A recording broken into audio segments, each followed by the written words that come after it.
Good morning students. जैसे कि आपको पता है पी ब्लॉक चैप्टर स्टार्ट हो गया है, सेकंड पार्ट है ये आपके लिए।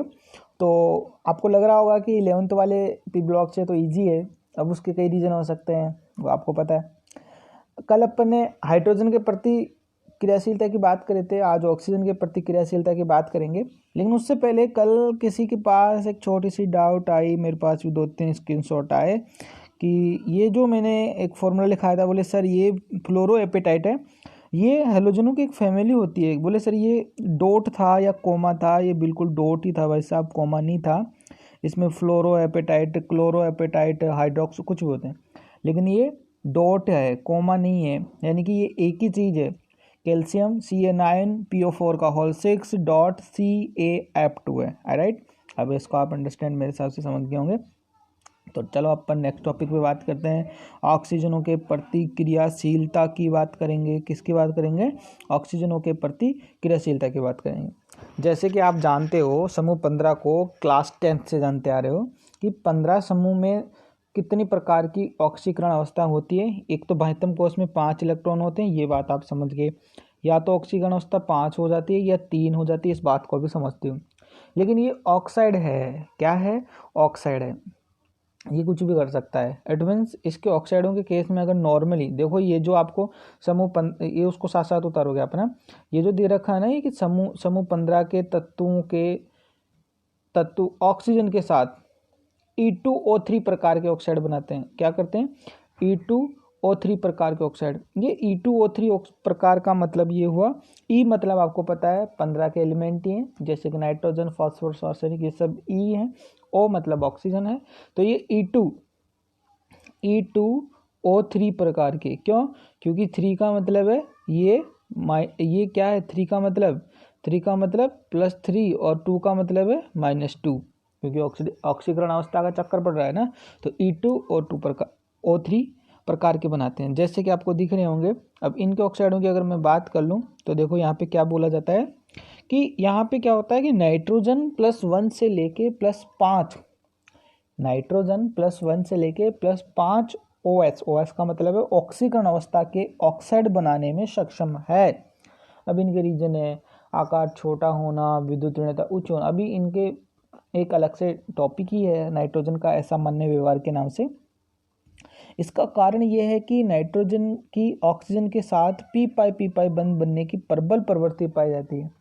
पी पाई का मतलब है, यहाँ पे पी मतलब पी उपकोष की बात कर रहे हैं, पाई मतलब पाई बॉन्डिंग की बात कर रहे हैं।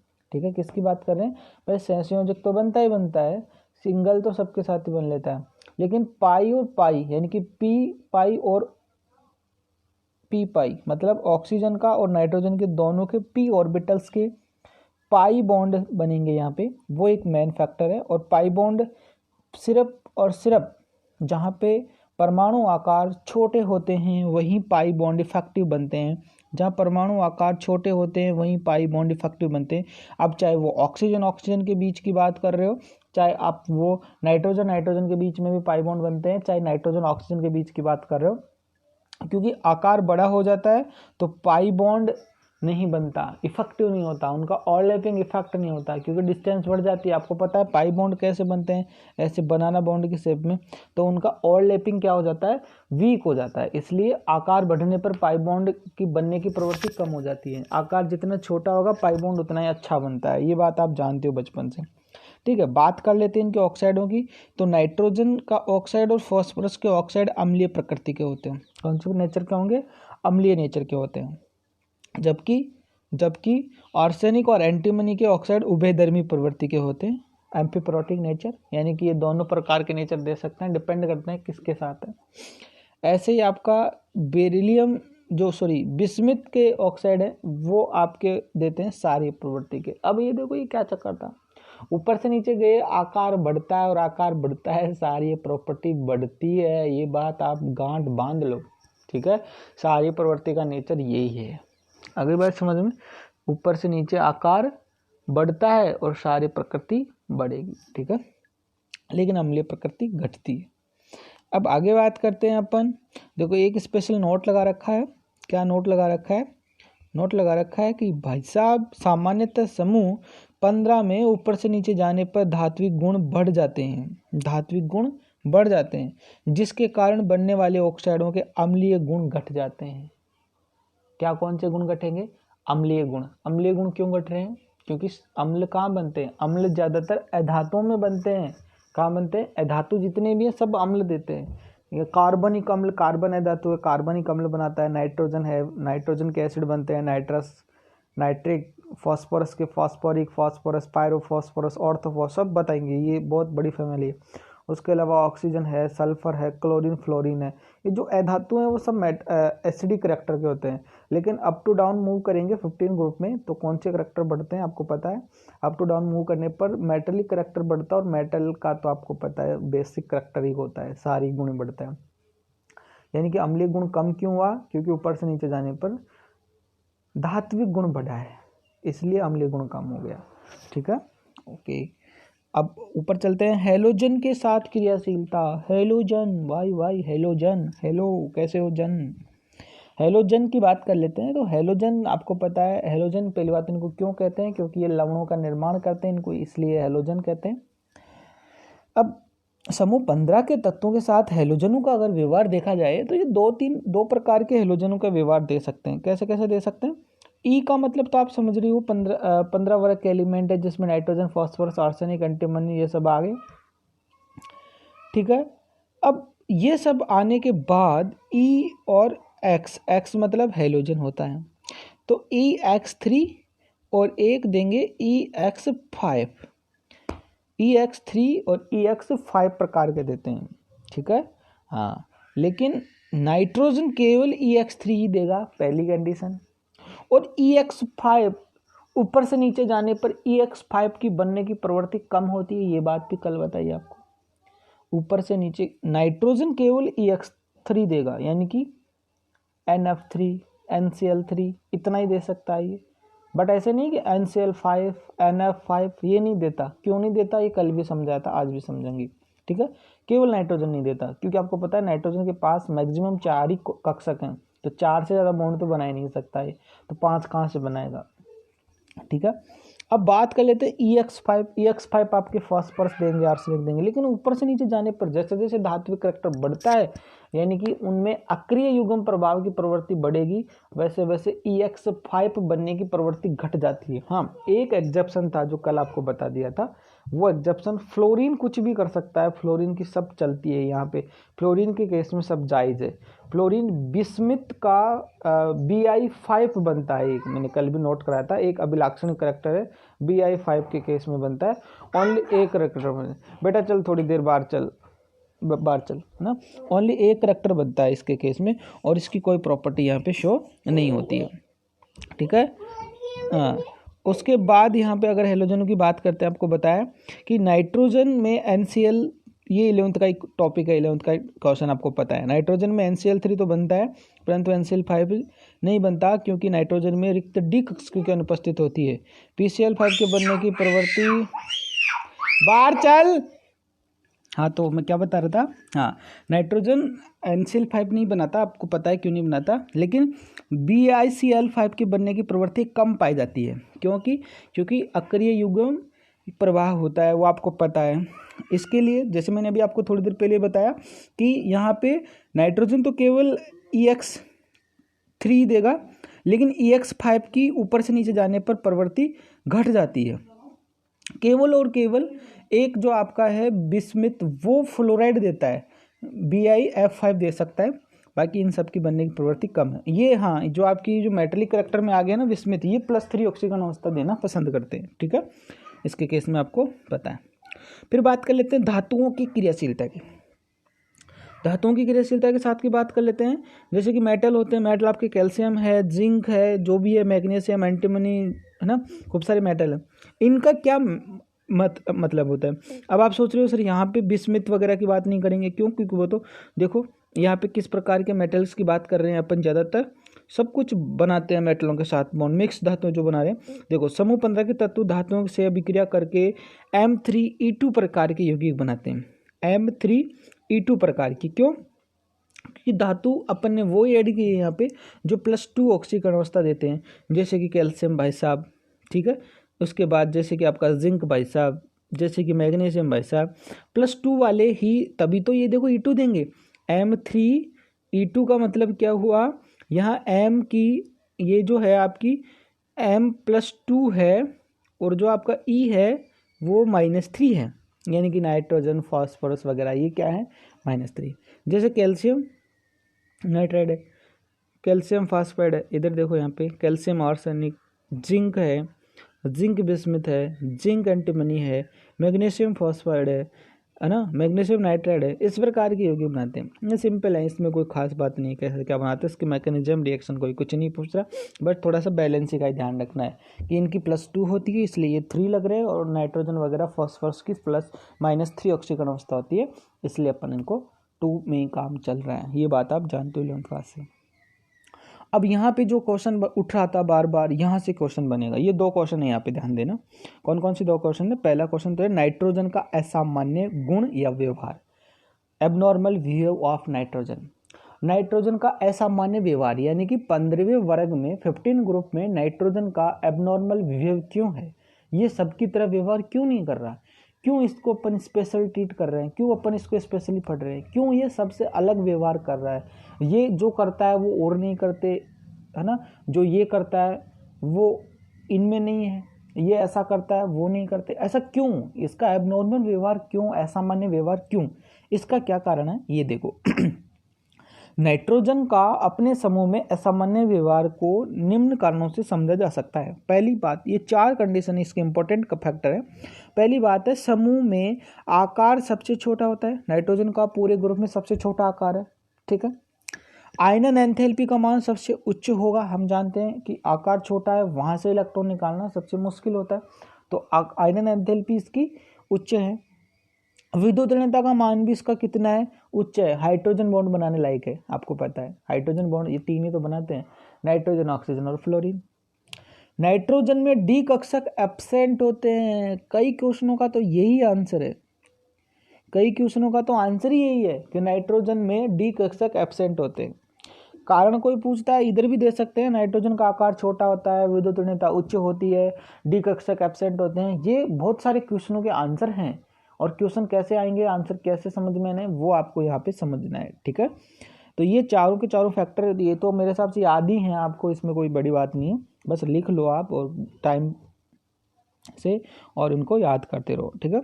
उसके बाद क्वेश्चन पुटअप हो गया है, वेरी इंपॉर्टेंट क्वेश्चन, लगाओ टिक मार्क। ये सेकंड क्वेश्चन इस चैप्टर के केस में जो मैंने इस नोट्स में 15-20 क्वेश्चन इंपॉर्टेंट ऐड किए हैं जो हर टाइप से एग्जाम वगैरह में पूछे जाते हैं और जा रहे हैं, ठीक है। नाइट्रोजन में पी पाई बंद आसानी से बनता है, क्वेश्चन पूरा सुनना। नाइट्रोजन में पी पाई बंद आसानी से बनता है, समूह के अन्य तत्वों में नहीं बनता, क्यों। जैसे नाइट्रोजन में पी पाई ये वाली बात आपको कहने की जरूरत ही नहीं है, हमने इसको आपको पता है sp संकरण में या ट्रिपल बॉन्ड वाली बात में आपको बता चुके हैं कि नाइट्रोजन का जो ये एक बॉन्ड है वो सिग्मा बॉन्ड है, ठीक है, एक बॉन्ड जो है वो सिग्मा बॉन्ड है। बाकी जो नाइट्रोजन के केस में आपको पता है ये लूप्स बना के बताई जाती है आपको कि ये जो 2 बॉन्ड बन रहे हैं ये नाइट्रोजन के क्या थे, पाई बॉन्ड थे, बनाना बॉन्ड थे, है ना। सिग्मा बॉन्ड जो ये बनता है वो सिर्फ ये अक्षीय, यानी कि इसमें आपको पता है नाइट्रोजन के केस में क्या क्या है क्या क्या नहीं है, आप इस बात को अच्छे से जानते हो, क्योंकि नाइट्रोजन का यहाँ आपका नाइट्रोजन के कक्षकों को अपन ने 3 भागों में बांटा है, क्योंकि नाइट्रोजन के पास यहाँ एक लोन पेयर भी है जिसको अपन अनाबंधित कक्षक बोलते हैं। अनाबंधित लोन पेयर है, हालांकि संकरण में भाग ले रहा है लोन पेयर, लेकिन एस के कक्षक यहाँ भाग नहीं ले रहे। पी के जो 3 है, लेकिन पी का एक ही सिग्मा बॉन्ड बना सकता है, पी के बाकी 2 कक्षक अगर आपस में खुद ही बॉन्ड बनाते हैं तो वो पाई बनाते हैं। एक इसमें आपको पता है कौन कौन से पाई बनाते हैं, एक तो यहाँ पे अक्षीय और एक पार्श्वीय, आपको पता है। तो ये जो बन रहा है नाइट्रोजन में पाई बॉन्ड बन रहा है, कौन कौन से पाई बॉन्ड बन रहे हैं आपको पता है, PX 2PY और 2PZ। जो Z वाले हैं वो सिग्मा बना लिए, लेकिन ये पाई और X वाले यहाँ पे हमने क्या बनाया, पाई बॉन्ड बनाया।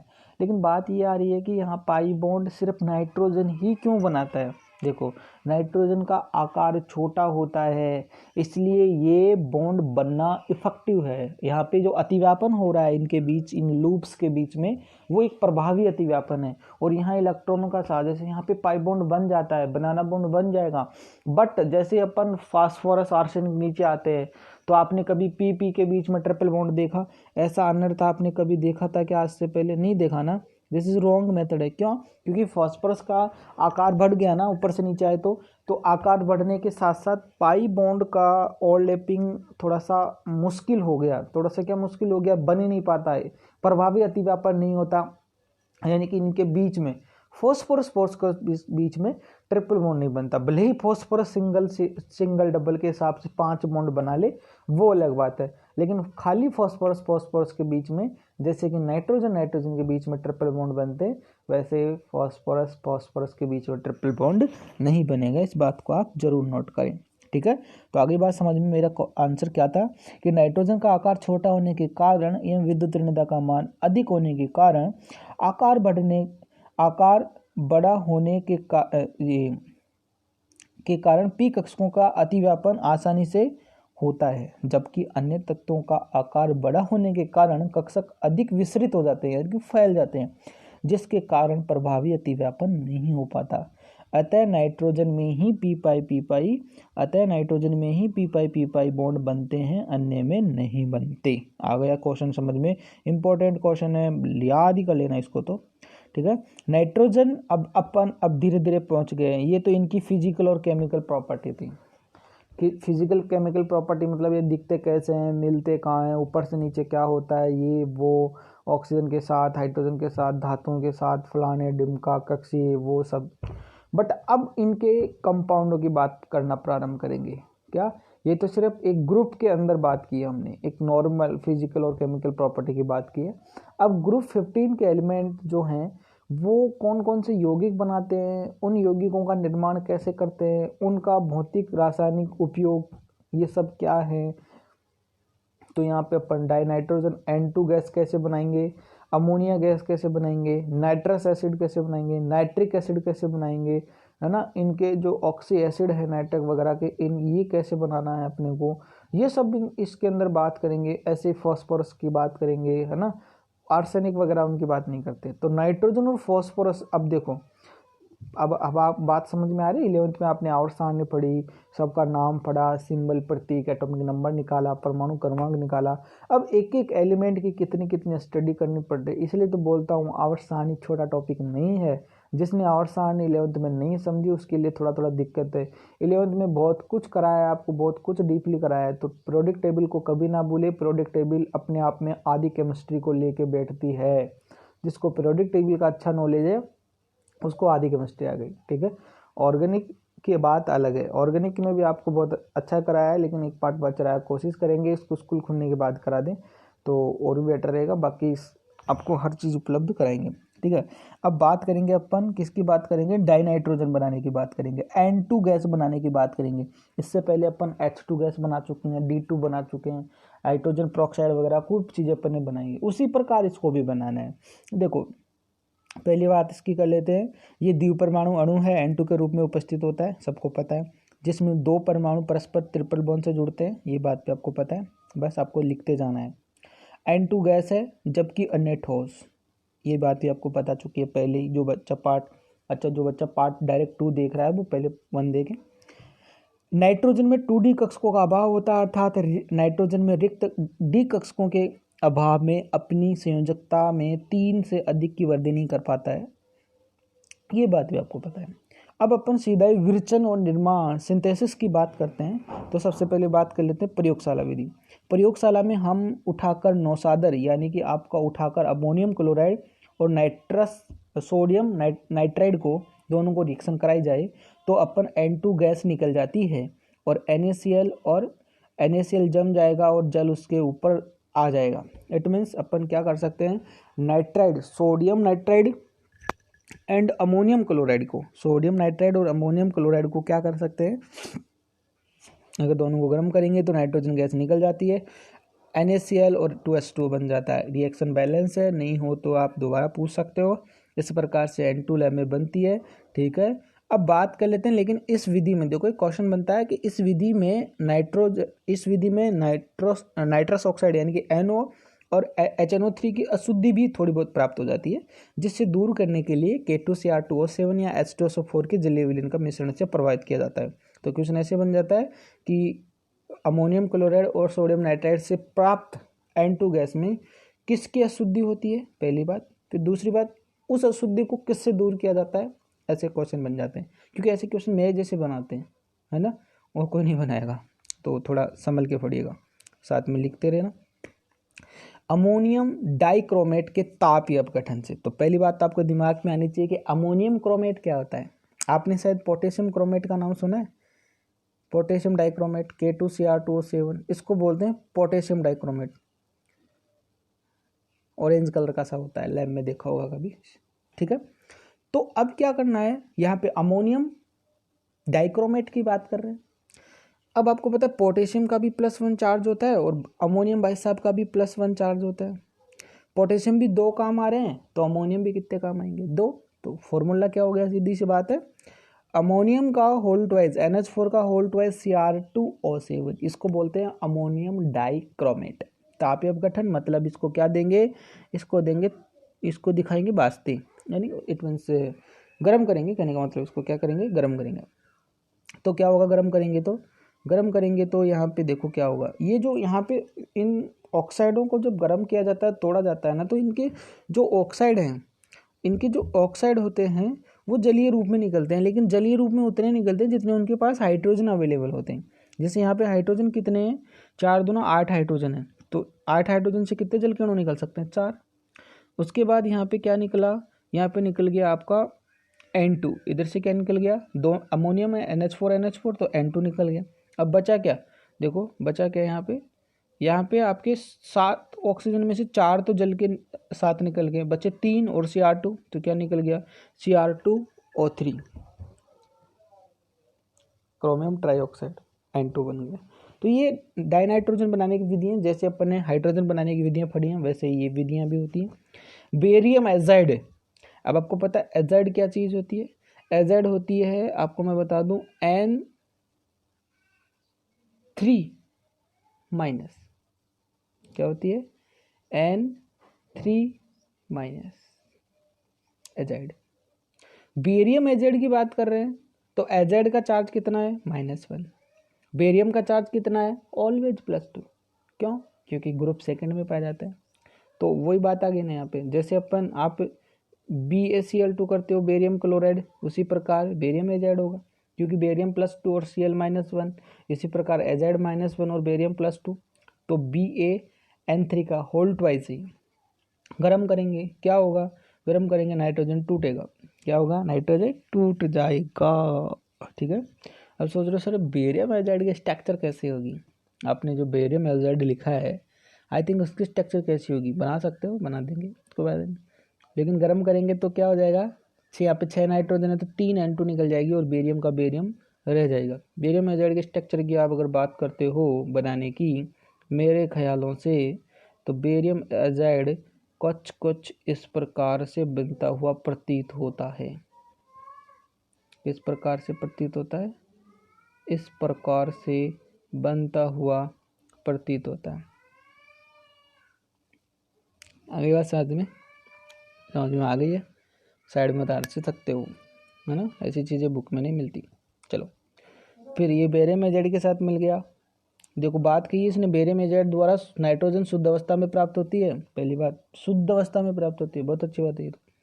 सोडियम एजाइड के साथ भी तापीय अपघटन कर सकते हैं, बिल्कुल सही बात है। सोडियम एजाइड तो और भी सिंपल बात है, क्योंकि सोडियम तो +1 एजाइड -1, तो यहाँ पे 2, 3 होल हाल की जरूरत ही नहीं पड़ रही है। लेकिन जरूरत किसकी पड़ रही है, बैलेंस करने की जरूरत पड़ रही है। क्यों, क्योंकि अगर खाली एक सोडियम एजाइड लेते हैं तो नाइट्रोजन 3 है, फिर N2 तो 2 ही निकलती है, फिर 3 वाला चक्कर पड़ता है ना, इसलिए इसको बैलेंस किया गया है। यानी कि यहाँ पे 2 लगा दिया गया, यानी कि नाइट्रोजन 6, तो यहाँ पर भी 3N2, 6 निकल गए, नाइट्रोजन गैस निकल गई। उसके बाद यहाँ पे 2 सोडियम निकल गए। सोडियम एजाइड का भी स्ट्रक्चर वही है जिसको बेरियम एजाइड जैसे स्ट्रक्चर बना दिया, वो सोडियम एजाइड कोई बड़ी बात नहीं है। आगे बात समझ में, तो इस प्रकार से यहाँ से जब Na+ टूटता है तो इस नाइट्रोजन के ऊपर माइनस आ जाता है, इसलिए ये N3- कहलाता है। सोडियम एजाइड जो है वो एजाइड भी बना देता है। ठीक है, तो आगे चलते हैं अपन इनके पास गुणधर्म के पास, और सबसे पहले पढ़ लेते हैं अपन भौतिक गुणधर्म। जैसे कि हमारी बचपन से आदत है, पहले हम भौतिक गुणधर्म पढ़ते हैं, उसके बाद रासायनिक गुणधर्म पढ़ते हैं, उसके बाद उपयोग पढ़ते हैं। क्या पढ़ते हैं? उपयोग, क्योंकि बिना उपयोग के तो केमिस्ट्री में कोई मतलब नहीं होता। उपयोग ही नहीं है तो क्यों फिर हम माथाफोड़ी कर रहे हैं यहाँ पे। ठीक है, बात करते हैं गुणधर्म में सबसे पहले फिजिकल प्रॉपर्टी की, नाइट्रोजन की फिजिकल प्रॉपर्टी की। सुनो, डाई नाइट्रोजन यानी कि N2, रंगीन यानी कि कलरलेस, गंधहीन, कोई गंध नहीं आता, खाने पर कोई स्वाद नहीं आता, एविसिली प्रकृति की होती है, नॉन टॉक्सिक यानी कि ये जहरीली भी नहीं है, वरना जहरीली होती 78% है, जहरीली होती तो कब के मरमरा जाते। बट ऐसी प्रॉपर्टी क्यों है इसकी, क्यों है? पहली बात तो ये किसी से क्रिया ही नहीं करती है बेचारी इतनी जल्दी। N2 के समस्थानिक 2 हैं, नाइट्रोजन 14 और नाइट्रोजन 15, बचपन से जानते हो। नाइट्रोजन का हिमांक व क्वथनांक के मान कम होते हैं। हिमांक मतलब जमना, फ्रीजिंग पॉइंट, और क्वथनांक मतलब उबलना, क्योंकि छोटा आकार है, आसानी से उबल जाता है। नाइट्रोजन है वो जम भी जाती है। प्रति लीटर जल 273 केल्विन ताप तथा 1 बार पे, इनकी कंडीशन बता दी है, क्या कैसे रहते हैं। N2 जल में अल्प विलय होती है। N2 नाइट्रोजन जल में घुल सकती है, हाइड्रोजन बॉन्ड है, छोटा आकार है, अटैक्शन दे देता है।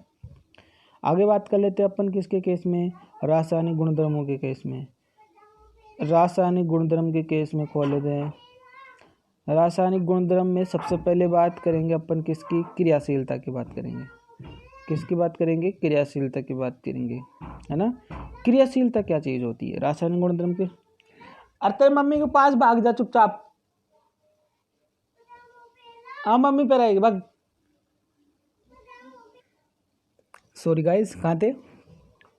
हाँ, क्रियाशीलता की बात कर रहे थे। तो क्रियाशीलता में नाइट्रोजन में पी पाई बॉन्ड जो अतिव्यापन से बन के नाइट्रोजन कमरे के ताप पर कम क्रियाशील होता है। रीज़न क्या है? क्योंकि इसमें ट्रिपल बॉन्ड बन गए तो आसानी से इतने ब्रेक नहीं होते, इनके लिए थोड़ा टेम्परेचर देना पड़ता है। कमरे के तापमान पे तो नाइट्रोजन का कुछ भी नहीं होने वाला।